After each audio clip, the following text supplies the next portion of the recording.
Liquor కుంభకోణంలో arrest అయి తీహార్ జైల్లో ఉంటున్న ఎమ్మెల్సీ కవిత ఎన్ని ప్రయత్నాలు చేసినా బెయిల్ దక్కడం లేదు. కోర్టు కవిత బెయిల్ అభ్యర్థనను తిరస్కరిస్తూ వస్తోంది. ఈ ఏడాది మార్చి 15వ తేదీన ఆమె అరెస్ట్ అయిన నాటి నుండి ఇప్పటి వరకు తీహార్ జైల్లో రిమాండ్ ఖైదీగా ఉంటున్నారు. అయితే కవిత బెయిల్ కోసం ప్రయత్నం చేస్తున్నా ప్రతిసారి బెయిల్ తిరస్కరిస్తున్న నేపథ్యంలో తాజాగా బెయిల్ కోసం కవిత కొత్త ప్లాన్ చేశారు.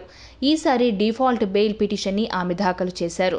ఢిల్లీ లిక్కర్ కుంభకోణం కేసులో ఎన్ఫోర్స్మెంట్ డైరెక్టరేట్ సిబిఐ విచారణను ఎదుర్కొంటున్న ఎమ్మెల్సీ కవిత 3.5 నెలలకి పైగానే తీహార్ జైల్లో ఉన్నారు. అయితే ఈ కేసులో బెయిల్ కోసం కవిత మొదట రౌస్ అవెన్యూ కోర్టును ఆశ్రయించారు. ఆ కోర్టు బెయిల్ పిటిషన్లను తిరస్కరించగా ఢిల్లీ హైకోర్టును ఆశ్రయించారు. అయితే అక్కడ కూడా కవితకు ఎదురుదెబ్బ తగిలింది. దీంతో ప్రస్తుతం కవిత డిఫాల్ట్ బెయిల్ కోసం న్యాయస్థానాన్ని ఆశ్రయించారు. డిఫాల్ట్ బెయిల్ ప్రకారం కవితకు బెయిల్ వస్తుందని ఆమె తరపు న్యాయవాదులు భావిస్తున్నారు. డిఫాల్ట్ బెయిల్ ప్రకారం ఏదైనా కేసులో నిందితుడికి కోర్టు విధించిన రిమాండ్ గడువు ముగిసిన విచారణ పూర్తి కాకపోతే డిఫాల్ట్ బెయిల్ అప్పీల్ చేసుకోవచ్చు. నిందితుడి నేరాన్ని బట్టి కస్టడీ గరిష్ట గడువు ముగిసినా బెయిల్ రాకపోతే డిఫాల్ట్ బెయిల్ ఇవ్వాలని కోర్టుని కోరవచ్చు. కోర్టు విధించిన రిమాండ్ ముగిసిన తర్వాత పదే రిమాండ్ గడువును పొడిగిస్తూ నిందితుడికి ఇబ్బంది కలుగుతున్న సమయంలో నిందితులు చట్టబద్ధంగా బెయిల్ పొందే హక్కును డిఫాల్ట్ బెయిల్ అంటారు. కొన్ని కీలక కేసుల్లో నిందితుడి కస్టడీ గడువు గరిష్టంగా 90 రోజులు ఉంటుంది.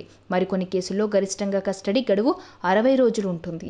ఈ గడువు పూర్తయిన తర్వాత కూడా విచారణ పూర్తి కాకుంటే డిఫాల్ట్ బెయిల్ ద్వారా నిందితుడు తన హక్కును పొందే అవకాశం ఉంటుంది.